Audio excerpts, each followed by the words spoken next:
और आज मिजोरम में कोई आतंकवाद नहीं, बाकी जगहों में, मेघालय में है, मणिपुर में है, नागालैंड में, पर मिजोरम में बिल्कुल नहीं। तो मैं आपसे ये कहने चाहता हूँ कि पहले फैसला ये होना चाहिए कि किसी हालत में हम आतंकवाद के सामने झुकेंगे, और यदि झुकेंगे तो फिर और आगे बढ़ेंगे। इंडियन एयरलाइंस की जो फ्लाइट थी उसको आतंकवादियों ने उठा करके ले गए कंदाहार। 160 पैसेंजर्स की रिहा होने की बात थी, और हमारी सरकार ने उसको उनकी बात मानी और 3 लोगों को छोड़ा। 3 भयंकर आतंकवादियों को जो जेल में बंद थे उनको छोड़ दिया, और उनको स्पेशल प्लेन में बैठा के कंदाहार में पहुंचाया। ये तीनों ने जाकर अलग संगठन बनाए। जैश ए मोहम्मद अजहर ने बनाई, लश्कर ए तोयबा और एक और संगठन, ये तीनों ने मिल करके 160 पैसेंजर्स तो हमने बचा ली समझौता करके, लेकिन ये 3 संगठनों ने मिल करके आज तक 4000 कश्मीरियों की हत्या की है आतंकवाद से। तो मिला क्या हमें इस समझौता से? तो इसीलिए समझौता से हम आगे नहीं बढ़ सकते। आतंकवाद को मिटाने के लिए फैसला करनी चाहिए, हम समझौता बिल्कुल नहीं करेंगे, जो भी कुछ हो समझौता नहीं करेंगे। ये फैसला होने के बाद ही आतंकवाद को मिटाने के लिए कदम उठा सकते हैं, लेकिन हम रोज समझौता करते हैं।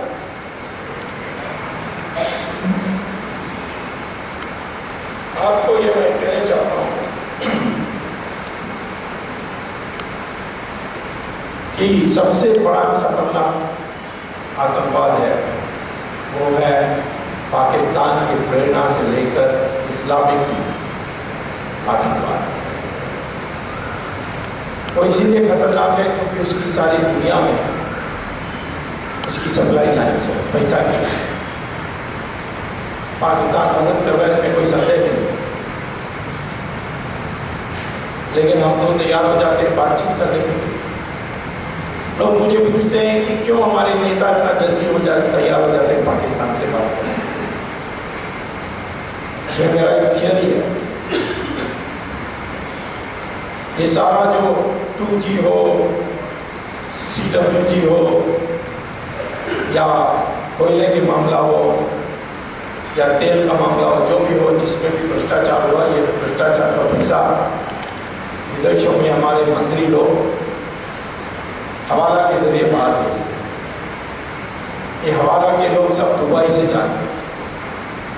दुबई से आप हवाला काम तभी कर सकते हो जब पाकिस्तान की ISI को सलाम करोगे।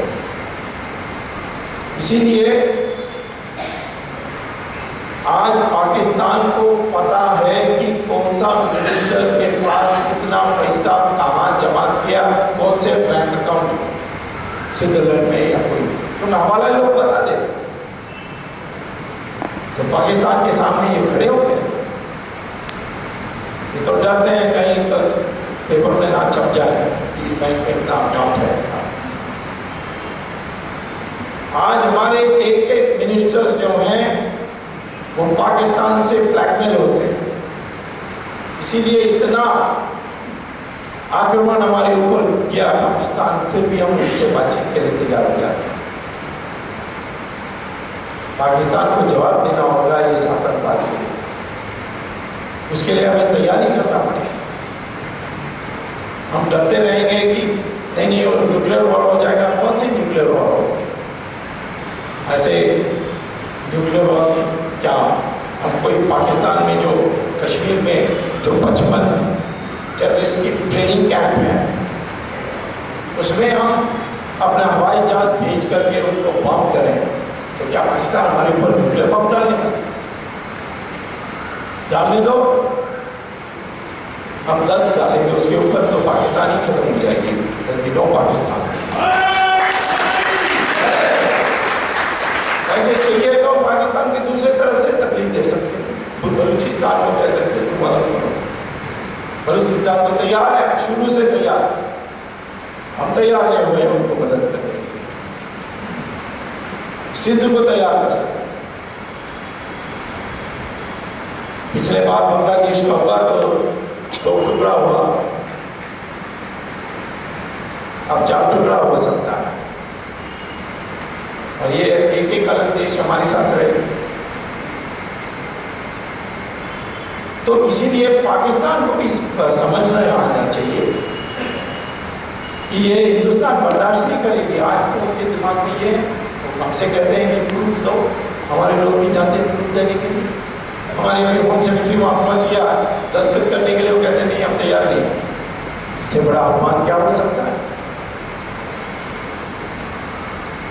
रोज हमें पाकिस्तान के लिए इतनी छोटी देश है हमारी अनुपात में, उसके लिए में सोचना। तो क्या करना चाहिए? हमें पहले फैसला करनी है कि आतंकवाद के साथ समझौता कभी नहीं करेंगे। ये पहला रूल होना चाहिए।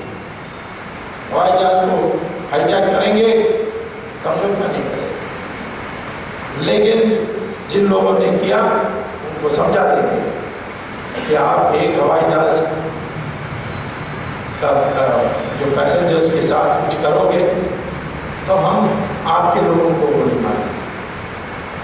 जब ये कंदाहार का प्लेन गया था तब क्या थी डिमांड कि उनके गुरु, आतंकवादी गुरु मोहम्मद अजहर जो जम्मू जेल में था, जिसको पकड़ने के लिए 15 पुलिसमैन जम्मू कश्मीर के बलिदान हुए, उसको छोड़ दो और 2 और लोगों के नाम। तो हमें क्या करना चाहिए? हमें मोहम्मद अजहर को लाल किला में खड़ा कर देना चाहिए। एक पैसेंजर को छुओ, इसको इस अजहर को गोली से मार देंगे। क्योंकि अजहर उनका गुरु था, वो उनको खोने के लिए तैयार नहीं थे, और हम ही सरेंडर करते। मैंने ये खुद ये किया है जो अखबारों में नहीं आया। आप जानते हैं कि जब वीपी सिंह सरकार में थे, प्रधानमंत्री थे, तब रुपैया जो बेटी थी उस समय की होम मिनिस्टर मोहम्मद सईद, क्या उनका नाम था, मुफ्ती मोहम्मद सईद, उसकी बेटी को इन्होंने गिरफ्तार कर दिया और फिर कहा कि 5 लोगों को छोड़ो, और वीपी सिंह तैयार हो गए, छोड़ दिया 5 लोगों को। उसके बाद सारा कश्मीर में हुआ कि ये आतंकवाद हिंदुस्तान की सरकार को घुटना टेक करने के लिए मजबूर किया। ये इंप्रेशन बनी, ये सारे आतंकवादियों हीरो बने। उसके बाद चंद्रशेखर की सरकार आई, तब वहाँ कश्मीर में एक नेता है सैफुद्दीन सोज, आजकल कांग्रेस में। सैफुद्दीन सोज की बेटी को JKLF ने अपहरण कर दिया और वही कहा कि हमें 3 लोगों को छोड़ना है। तब ये लड़की वापस आई और सैफुद्दीन सोज रो रहा था। ये मामला आई थी पॉलिटिकल अफेयर्स कमेटी में, तो चंद्रशेखर ने पूछा क्या करना है। मैंने कहा कि किसी हालत में इन 3 को नहीं छोड़ना जो ये मांग। तो क्या करना चाहिए? मैंने कहा मुझे 3 दिन दीजिए। तब मैंने पता किया कि ये कौन किसने किया, JKLF ने किया। फिर मेरे मित्रों से मैंने दुनिया भर में जो आतंकवाद को लड़ने में एक्सपर्ट होते हैं, जैसे इजराइल के लोग, उनसे मैंने बातचीत की कि हमारी जगह में होते तो आप क्या करते हैं। उसके बाद हमारे लोग गए लंदन, इंग्लैंड। क्यों?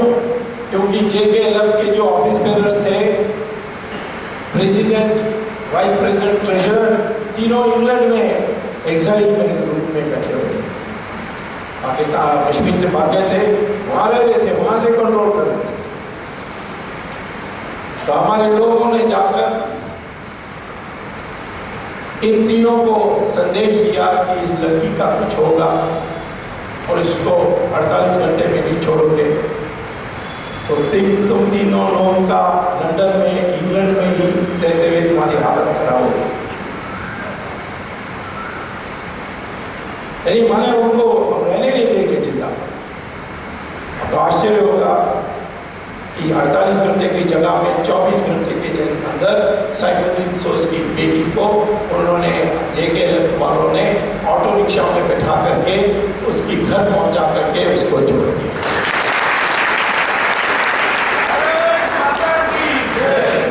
इसलिए मैं कहता हूं कि नेगोशिएट मत करिए, लेकिन उनको कहिए कि हम जवाब देंगे। कश्मीर में 5 लाख हमारे हिंदुओं को भगा दिया सरदारों के साथ। रेफ्यूजी कैंप में आज भी है। कितने साल हो गए? 13 साल हो गए। रेफ्यूजी कैंप में अपने हिंदू, अपना देश में जहाँ 83% हिंदू है, वहाँ रेफ्यूजी कैंप में ठहरे। अब इसका इलाज क्या है? किया क्यों? इन्होंने इसलिए किया कि वो कश्मीर को पूर्ण रूप से 100% मुसलमान बनाने चाहते थे। इसीलिए हिंदू को भगा, और 1-2 को नहीं भगा, 5 लाख। ये हाल हिंदू को सब जगह में। बांग्लादेश में हम 32%, आज हम 7%। बांग्लादेश की जो मुसलमान पॉपुलेशन उसका 1/3 हिंदुस्तान में घुसपैठ के रूप में आ गया, इन्फिल्ट्रेशन में आ गया। तो ये कश्मीरी पंडित के लिए क्या कर सकते हैं हम? उनको तो वापस नहीं जा सकते, वापस जाओ नहीं कह सकते, उनको मार देंगे। इसके जगह में, क्योंकि वो हिंदुओं को खाली करने चाहते हैं, इसलिए मैंने ये कहा कि हमारे जो भूतपूर्व सैनिक हैं, एक्स सर्विसमैन, वो लगभग 1 करोड़ है। उसमें 10 लाख ऐसे हैं जो आज भी युद्ध कर सकते हैं, जल्दी रिटायर हो जाते हैं। सर ब्रिगेड साहब सही बात है, आप ही करने के सिचुएशन। तो इस 10 लाख को छांटिए, उनको पैसा दीजिए, उनको हथियार दीजिए और कहिए जाकर कश्मीर में जाकर बसो, और जो भी कुछ आपको करेगा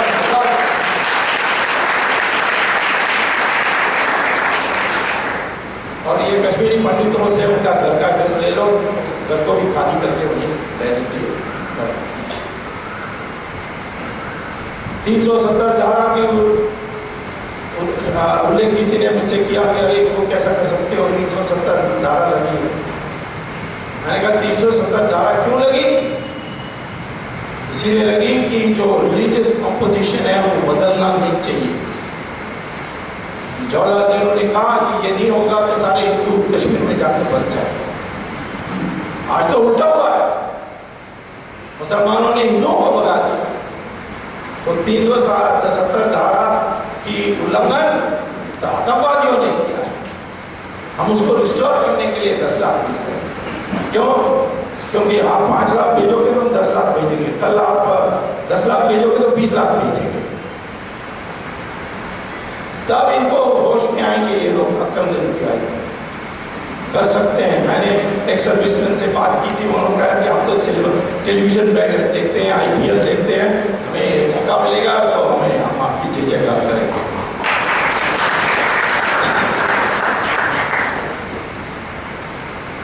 तो इसीलिए एक एक जो घटना है उसके लिए जवाब देना चाहिए। आतंकवादियों ने हमारे कई मंदिरों को तोड़ा है, कश्मीर में तो रोज तोड़ रहे, तो बोलना चाहिए खबरदार। हमारे देश में 3000 मंदिर ऐसे हैं जिसको मुगल के ज़माने में तोड़ करके वहाँ मस्जिद बनाया। कहीं तो दिखने में दिखता है, वृंदावन के दिखता जाने से दिखता है, काशी विश्वनाथ का दिखता है। अब मस्जिद जो है उसको तोड़ सकते हो कि नहीं तोड़ सकते हो? हम तोड़ सकते हो। कौन कहता है? सऊदी अरेबिया कहता है। सऊदी अरेबिया रोज मस्जिद तोड़ते सड़क बनाने के लिए। एक बार मक्का में एक मस्जिद थी, उसका नाम था बिलाल मस्जिद। उस बिलाल मस्जिद को सऊदी अरेबिया सरकार ने तोड़कर राजा के लिए एक महल बनाया। सऊदी अरेबिया के राजा के लिए महल बनाया। तब चंद आर्कियोलॉजिस्ट ने कहा कि कम से कम इसको छोड़ देते। तब सऊदी अरेबिया की सरकार ने एक विज्ञापन निकाली, एक अध्यादेश निकाली यानी एक नोटिस निकाली कि खबरदार जो लोग ऐसे बोलते हैं वो मूर्ति पूजा के रास्ते पर आ गए। मस्जिद धार्मिक स्थल नहीं है, ये सऊदी अरेबिया का कहना है। मस्जिद नमाज पढ़ने का जगह है और नमाज कहीं भी पढ़ी जा सकती है, एरोप्लेन में भी पढ़ी जा सकती है। और इसीलिए मस्जिद को तोड़कर महल बन सकती है, सड़क बन सकती है। पाकिस्तान में भी मस्जिद तोड़ गए, तो हमारे देश में मस्जिद तोड़ने से रोक करते हैं। धार्मिक स्थल कैसा हो गया? धार्मिक स्थल सऊदी अरेबिया से चिट्ठी मंगवाओ सरकार कि हाँ मस्जिद ऐसे। हाँ, मैं ये नहीं कहता हूँ कि जबरदस्ती कोई भीड़ चले जाए और मस्जिद को तोड़ दो। कहता हूँ सरकार के पास हक है, नोटिस दे सकती है। मैं तो कहता हूँ 3000 छोड़िए, अभी